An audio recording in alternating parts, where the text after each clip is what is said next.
There's a story about Elvis and his mother. It's a simple story. Maybe it's true. Maybe it isn't, but it feels true, and sometimes that's what matters more.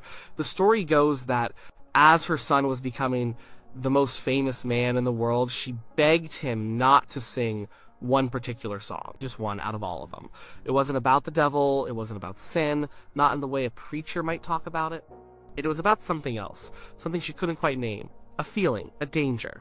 A line being crossed. To understand why she might have said this, you have to understand them. You have to understand who they were to each other. Elvis and Gladys. It wasn't just a mother and a son. It was something deeper, something forged in poverty and loss. He was born in a 2-room house in Tupelo, Mississippi. A house his father, Vernon, built with his own hands. But he wasn't born alone. He had a brother, Jesse Garin, an identical twin. Jesse was stillborn, and so from the very first moment there was a shadow, a loss. Gladys nearly died that day too. From that moment on, Elvis was her world. He was the one who lived. He was the one who carried the life of 2 boys inside him. She never let him forget it. She never let herself forget it. She called him Satinin, short, for sittin' pretty. She walked him to school every day. She made sure he came right home. She wouldn't let him go swimming with the other boys. She was afraid he'd drown. She was afraid of everything. The world was a dangerous place, and Elvis was her miracle. Her one precious thing, and he loved her just as fiercely. He was a mama's boy. Everyone knew it. He didn't care. She was his best girl. He'd sit with her, talk with her. They had their own little language, a kind of baby talk they never outgrew. Even when he was a global superstar, he'd call her and they'd slip right back into it. It was their private world. Poverty was a constant companion. Vernon drifted between jobs. Sometimes he was a truck driver, sometimes a sharecropper. He once served time in prison for forging a check for $4. While he was away, Gladys and little Elvis lost their home. They had to move in with relatives. They were poor. Not just broke, but deep down, generationally poor. The kind of poor where you know the taste of government cheese and the feel of secondhand clothes.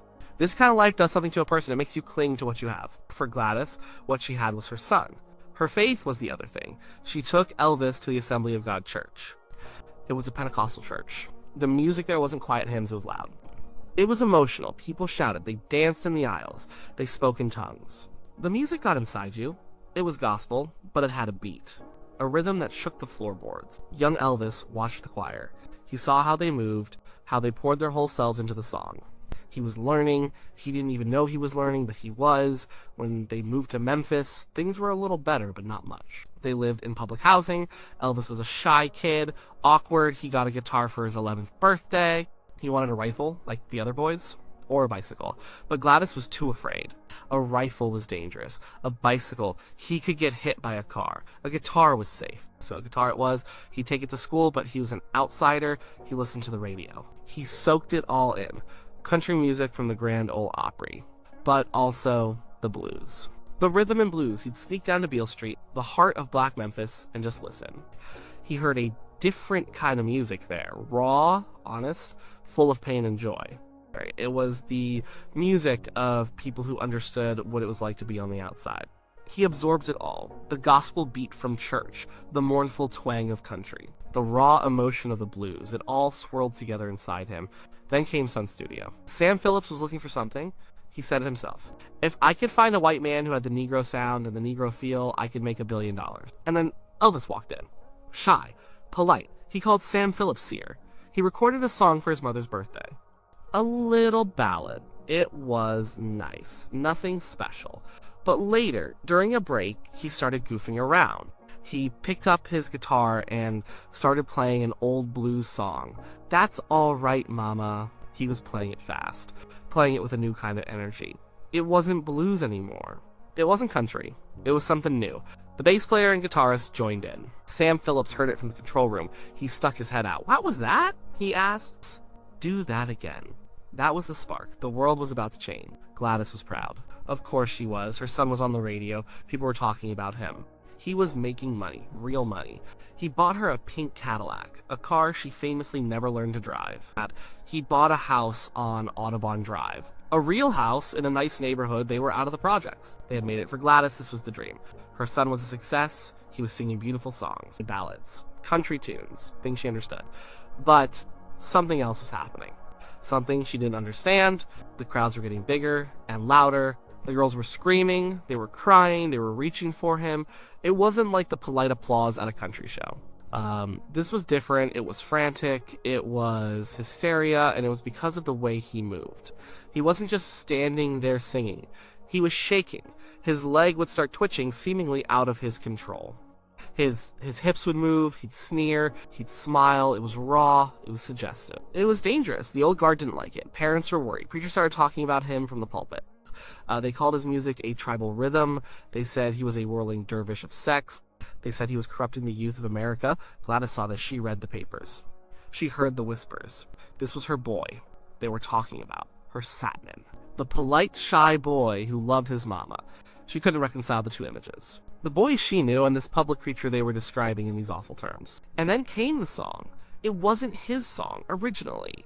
It was written and recorded by another Sun artist, a man named Carl Perkins. Perkins was a rockabilly pioneer, a fantastic talent. The song was his big hit. It was climbing the charts. It was going to make him a huge star.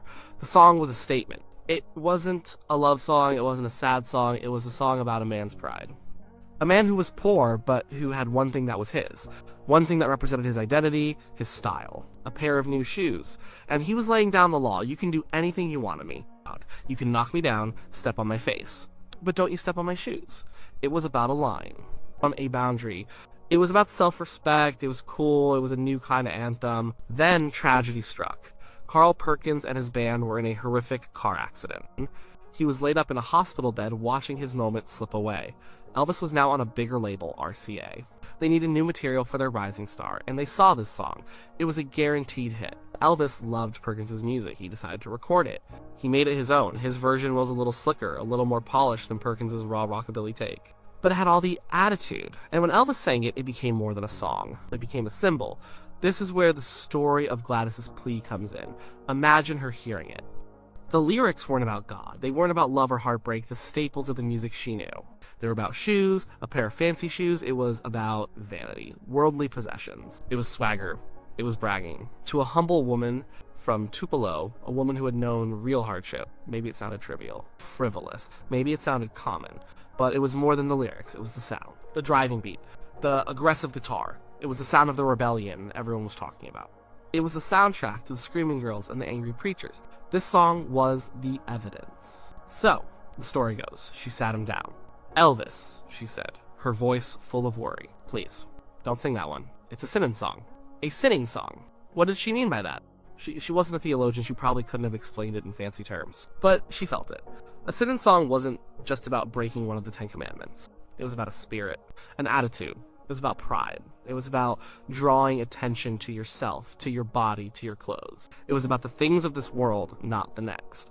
For Gladys, music was for praising the Lord or for telling simple stories of the heart. This song did neither.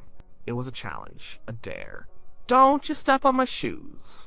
It was confrontational, and her boy, her sweet boy, was the one singing it. He was the one issuing the challenge. She was afraid for him, not just for his soul, but for his safety. She saw the anger he was stirring up. She saw the controversy. This song was pouring gasoline on the fire. It was the theme song for everything the establishment hated about him. Every time he sang it, he became less her son, and more that thing they were writing about in the papers. Did he listen to her? No, he couldn't. He was on a rocket ship and he couldn't get off. That song was part of the fuel. He sang it on national television, on the Dorsey Brothers stage show. He came out handsome and confident. He grabbed the microphone, the band kicked in with that unforgettable riff, and he let loose. He wasn't just singing, he was performing. He became the song. He moved his legs, he swiveled his hips, he pointed down at his feet. The camera loved him. The kids in the audience went insane. You could barely hear the music over the screaming. A few months later, he was on the Milton Berle show. This was the performance that sealed his fate. He sang the song again, but this time, at the end, he slowed the tempo way down. He turned it into a slow, grinding blues. He gyrated. He moved in a way no one had ever seen on national television before. It was explicit. It was shocking. The next day, the critics crucified him. They called him Elvis the Pelvis. They said he was vulgar. An obscene exhibition. A New York newspaper wrote, "Popular music has reached its lowest depths in the grunt and groin antics of one Elvis Presley." This performance, with this specific song as its centerpiece, created the line in the sand. You were either for him or against him. There was no middle ground. He became the symbol of a generational war. And that song about shoes was his battle cry. You have to wonder what Gladys was thinking as she watched that on her little black and white television in Memphis. Was she horrified, embarrassed, or was there a part of her, a tiny part, that was proud of his nerve, his audacity? We can't know. All we know is that her world, the simple, safe world she had tried to build for her son, was gone forever. He became a prisoner of his own fame. He couldn't go out. He couldn't be normal. The boy who loved to wander down to Beale Street was now trapped behind the gates of his own mansion. And Gladys couldn't handle it. The stress, the worry, the constant fear. She saw her son surrounded by strangers, by an entourage of hangers-on. She felt him slipping away from her. The world had claimed him. She began to drink. Her health failed. She was lonely in the big house he had bought for her. Graceland was supposed to be a palace, a symbol of their success. For her, it became a golden cage. In 1958, while Elvis was in the army, Gladys got sick, and it was acute hepatitis. He was granted emergency leave to fly home. He rushed to the hospital. He never left her side. He sat by her bed, held her hand, and spoke to her in their secret language. She died on August 14th, 1958. She was only 46 years old. Elvis was destroyed. At her funeral, he collapsed in grief. He threw himself over her casket, crying, "Oh God, everything I have is gone." He wept. He told his mother he loved her, that he would see her again soon. It was a pain he never got over. Those who knew him best said a light went out in him that day. The boy died with his mother. The raw, rebellious energy that had defined his early years began to fade. After the army, he came back a different man. Tamer, more polished. He made movies. He sang movie soundtracks. He did a big comeback special, then settled into the comfortable prison of Las Vegas. The danger was gone. The sneer was replaced by a more professional smile. He became an institution, a legend. But the fire, the thing that had so terrified and thrilled the world, was Bang. And that song, it became one of his most famous. A classic. People hear it now, and they tap their feet. It sounds fun. It sounds like classic rock and roll. It's hard to remember, hard to even imagine how dangerous it once was. How it divided a nation. How it helped create a cultural icon, and in doing so, broke a mother's heart. Whether Gladys really begged him not to sing it, we'll never truly know. It's a piece of folklore passed down through the years, but the story persists because it tells a deeper truth. It's the story of a mother's love and a mother's fear.